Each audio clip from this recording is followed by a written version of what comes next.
You guys asked, so I shall deliver. Today, as you saw in the intro, we'll be covering the Flame Blade plus the support archer build. If you want insane damage, insane crowd control, and insane AoEs, watch the video to figure out how I have done it. If you liked the video, please remember to leave a like and subscribe, and thanks so much for watching, and let's get right into the build. So we will be covering the Flame Blade build first, which is a glitch build. It is a bug abuse which might get fixed later, so if you're not into this kind of thing, you can skip ahead in the video to look at the legit build for the support archer. But let's start by looking at what is a Flame Blade. It is a level 2 evocation spell, which is gained by druids, or at level 5 by Mephistopheles tieflings.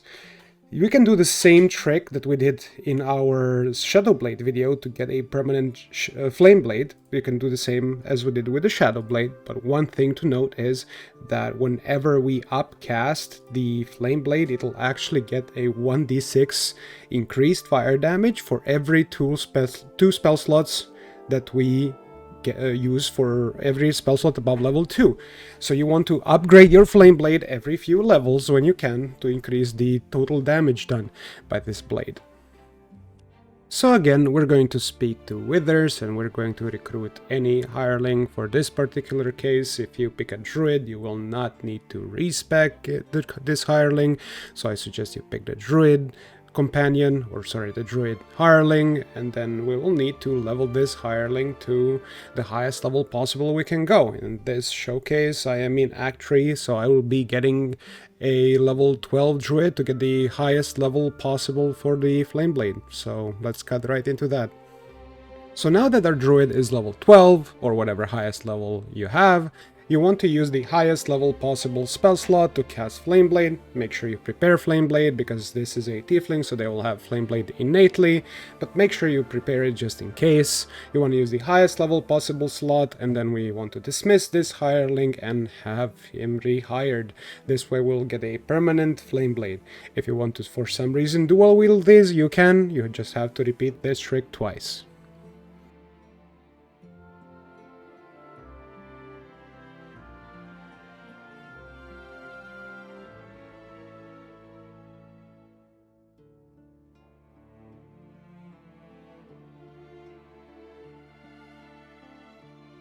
Now that we have acquired a permanent Flame Blade, we are also going to enchant it with our Drakethroat Glaive, and that'll give it an additional 1d4 fire damage, which is going to be very nice for us.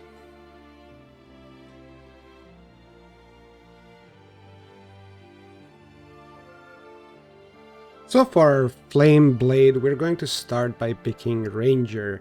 Ranger is insane with this setup. When it comes to the first levels about favorite enemy and nature explorer, it really doesn't matter what you pick, just pick whatever you find favorite. For natural explorer, I would probably pick fire resistance and then poison resistance, as those are very common. For our stats, if you have the hag hair, you want a 17 in strength, if not a 16 is fine. We also want to grab the elixir of everlasting vigor in Act 2 if you have Asterion. For the rest of the stats, we probably want an even spread between dexterity, constitution, and wisdom. Feel free to customize the skills as you like and whatever you like on your character.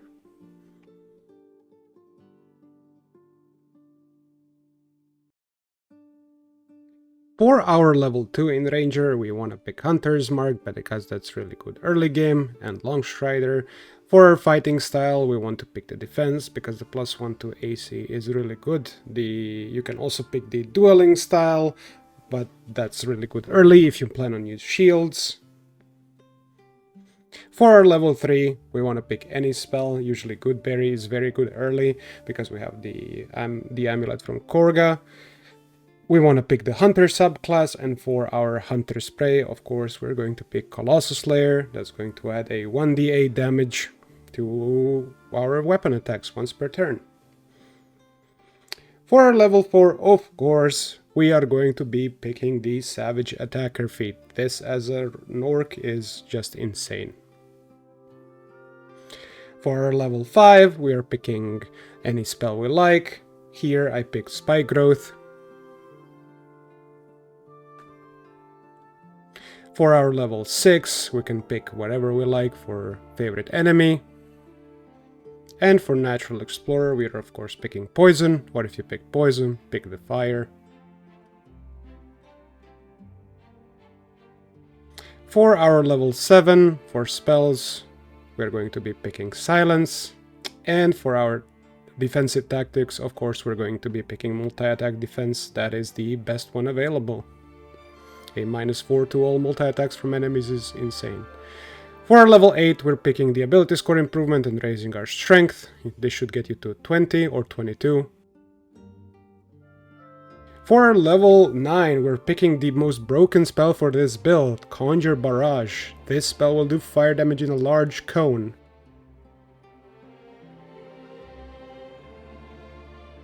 For our level 10, we're going to pick any of the favorite enemies that you like that are remaining. And for our Natural Explorer, we're going to be picking the Damage Resistance Cold. It won't come up often, but it's nice to have. We can also pick the Beast Tamer, where I picked, because the Find Familiar early is also really good for luring enemies, but it's really not needed, as our other build will be having Minor Illusion, which will essentially do the same. For our level 11, we can pick whatever spell we like, doesn't really matter. But at level 11 is why we went Ranger, because we're going to get Volley, and we're going to get Whirlwind Attack. Whirlwind Attack is going to allow us to do a large sweep around us. And finally, for our level 12, we're going to be picking War Cleric. For cantrips, you can pick whichever ones you like, whichever ones you might need in the party. And for our spells, it also really doesn't matter. We can pick up a healing word for healing. We can pick up Shield of Faith if we wish to have more AC. But in reality, we're only specking Cleric because of the War Priest charge, which allows us to do another volley attack as a bonus action. We also here want to pick Create Water if you can, because it might come useful in some situations. And of course, Sanctuary is decent.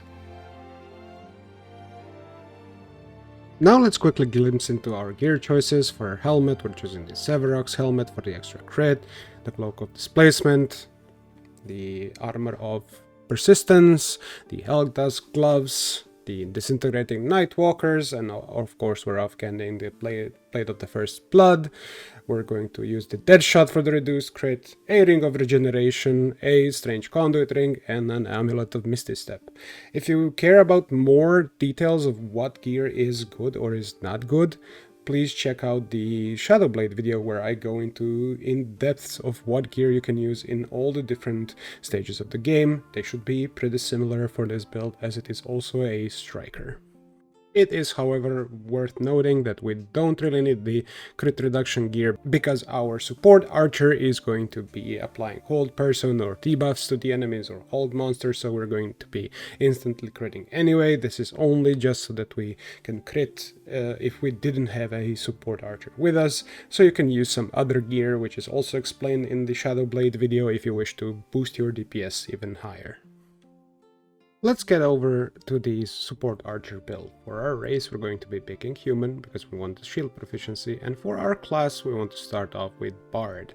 For the spells we want to pick with bard are mostly enchantment and illusion spells, so we want to grab something like Dissonant Whispers, Healing Word, Longstrider if you need it, and other spells are spells of your choice. As it goes for our stats, we want to actually spec into dexterity of 16, we want an intelligence, constitution, and charisma of 14. Again, this build does not use the Heg hair, so we don't need it because we're already using it on our main character, the Flameblade build. So this is actually a really good build to use for your main character, because it is also a charisma focused build. For our level 3, of course, we'll be picking the Bard College of Swords. Now this might seem weird at first, but we'll explain why later. Of course, the Range Flourish is really good because it's going to allow us to apply more Frighten stacks with our Bow of the Banshee, which we'll get to later. Again, for spells, Hold Person is really good. Our fighting style doesn't matter for this matter. So pick whatever one you like, it doesn't matter. For our spells, we can change a level 1 spell into something else, just pick whatever you need. Blindness is really strong because it's a necromancy spell. For our level 4, we're going to get another cantrip, just pick Minor Illusion. for luring enemies, and enhanced ability for those ability checks. For our ability score improvement, we're going to be taking the dual wielder feat. For our level 5, we are going to pick our new spells. Of course, we're going to be first picking Hypnotic Pattern. We can also pick Glaive of Warding, or we can pick Plant Growth. All of them are really solid options.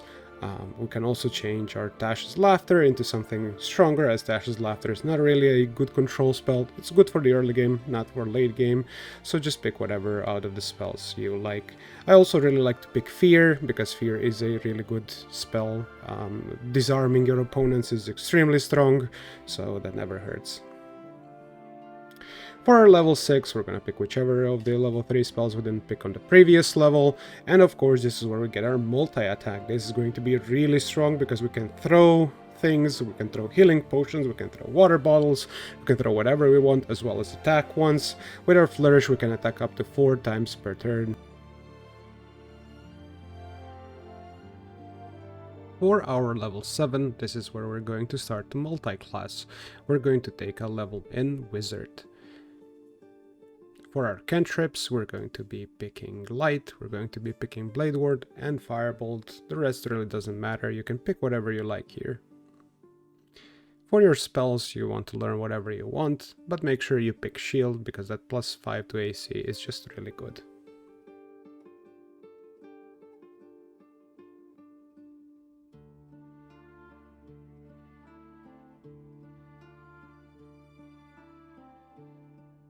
For our level 8, we're going to choose the Divination Wizard. Of course, the Portent is insane, forcing an enemy to instantly fail a saving throw if you roll a lower dice on Portent, or a high dice on Portent can sometimes turn into a hit. It's just really good. For our level 9, we're going to pick any wizard spells we like. Usually here I would pick Misty Step and maybe Scorching Ray, those are good options. Maybe Mirror Image on a later level, those are just really solid spells. For our level 10, we are going to pick a cantrip. Shocking Grasp is really good for close combat cantrip. For spells, you can pick whatever you like. And for our feat, we are going to increase our dexterity to 18 to increase the chance of our weapon attack skidding. This will be important later. For our level 11, we're just going to pick a few spells. Notably, we want to pick Counterspell and Fireball, the rest is up to you. And for our level 12, we're going to be picking Haste and Sleet Storm, the most broken spell in the game. Enemies permanently slipping on ice and skipping their turn is just really good. Plus, we get to have a level 6 Divination Wizard, which will allow us to regain our Portent dice when we do fun little side quests. When it comes to scrolls that we want to learn, I've picked a select few that I used to like, mainly Blight, Dethrone, Circle of Death, Hold Monster, Eyebite, Dominate Person, Confusion, Wall of Fire, Artistry of War, and Global Invulnerability.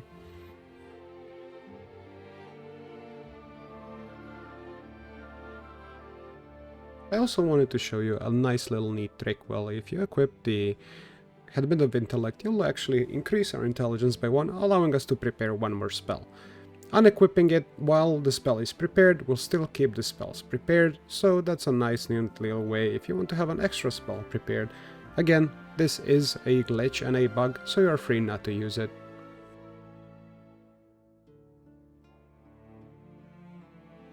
Let's quickly cover the gear selection for this build.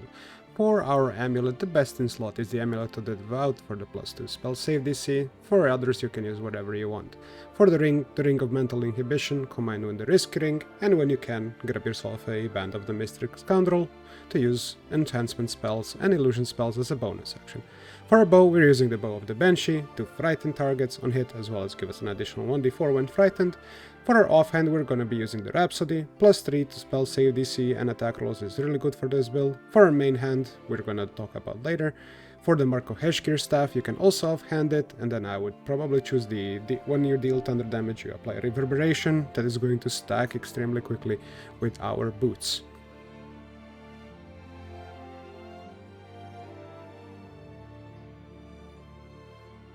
For the armors and the weapons, we want to grab a Malfsar staff for the spell DC early, and the Falar Luve, it's a great support item. For armor, you want to grab the Spider Silk armor, even though it doesn't say, it gives advantage on concentration checks here.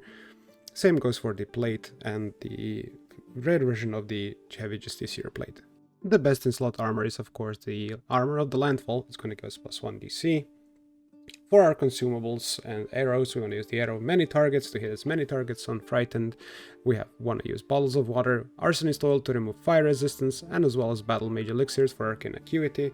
This goes well with our hat, which whenever we hit something with a weapon, we're going to get an arcane acuity. For each arcane acuity stack, we're going to get +1 to spell save DC and spell attacks. For our cloak, we're using the Cloak of the Weave, that's also for the +1 DC. For the gloves, we're using the Gloves of the Tyrant for the command spell and +1 to DC, and of course the Boots of the Stormy Clamor, so whenever we apply a condition, we're gonna add Reverberation. For our main hand, the Staff of Cherished Necromancy, whenever we kill a target, we're going to get a stack of Grim Harvest, which is going to allow us to cast spells that are of the Necromancy type for free. For our Ilithid powers, as you can see, we are going to be using all of them. Preferably want to get this character awakened in the crash. Black Hole, obviously, number 1 spell. Mind Blast is really good. Stage Fright, all of the Ilithid powers that you like, you can use in this build. Mind Sanctuary is also a really strong one, as well as Ability Drain. It's going to allow us to drain dexterity of targets, reducing their AC. Flying is also very nice, but the choice is really yours. You can pick and choose any you like, but all of them are good. As long as you're awakened and you are using Black Hole, you should pretty much be good. Recast is also another really good Ilithid power. You really want to get this character evolved into half Ilithid, because that's going to give you access to all of these cool abilities. Freecast allows us to cast any spell for free, really good for your free level 6 spells. Lastly, I will show you a trick on how to remove fire resistance from a target. If a target has fire resistance, you can also coat your weapon as a bonus action with this character using Arsonist Oil and using an arrow of many targets or slashing flourish to hit multiple targets. You can also chuck a water bottle first and then have them be resistant to fire and then shoot them to give them vulnerability. The tooltip is bugged, but I assure you it works. Sometimes the damage vulnerability doesn't apply, but it's better than nothing, because a target having no fire resistance is better than it having resistance. As shown in the clip, you can see how easy this is to pull off. Now that we've shown how the builds are done, we're going to jump into a combat video. If you guys liked and enjoyed the video, please consider subscribing, leave a like, and if you have any questions, leave them down in the comments below. I'll try to get to them. I am sorry if these builds are using bugs or glitches. I'm going to make sure to note them going forward, as I saw in the comments. Some of you were not really enjoying that, so I try to make more builds that are both legit and some that have advice, tips, some have glitches. It's mainly to have fun and enjoy. If you have any build ideas, leave them down in the comments, I'll try to build them. If you enjoyed the video, please consider subscribing and leave a like. Thank you so much for watching, let's get into the combat, and I'll see you in the next video. See ya!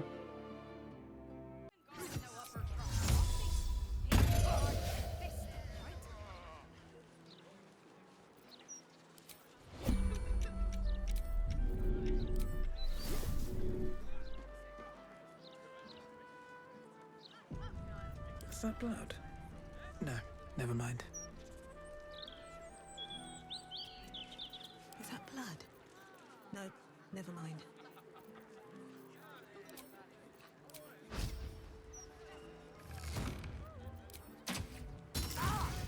You were witnessed assaulting someone.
It will not fall to the likes of you.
Wonder if the gods are watching me.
Need to find a way forward.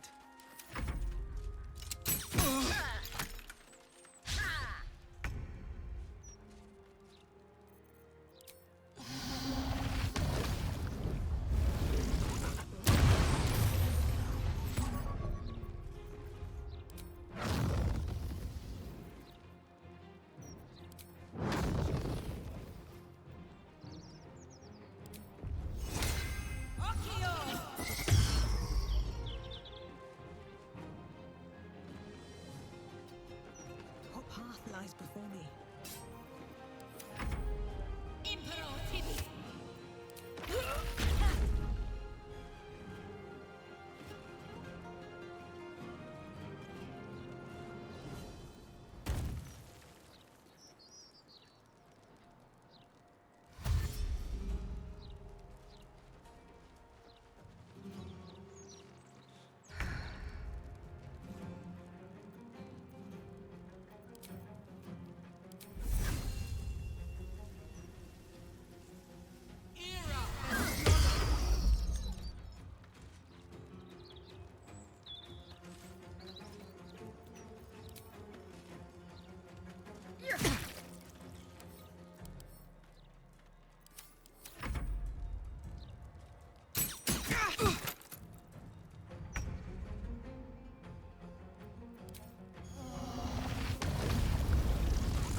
time for mercy.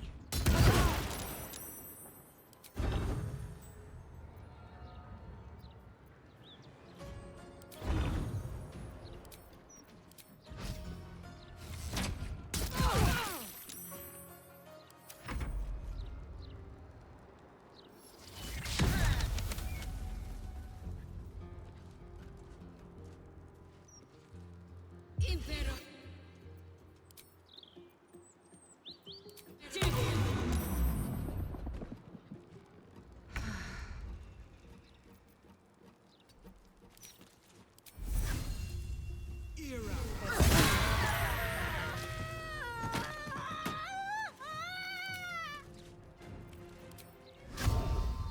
Yes, Friday.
Wonder if the gods are watching me.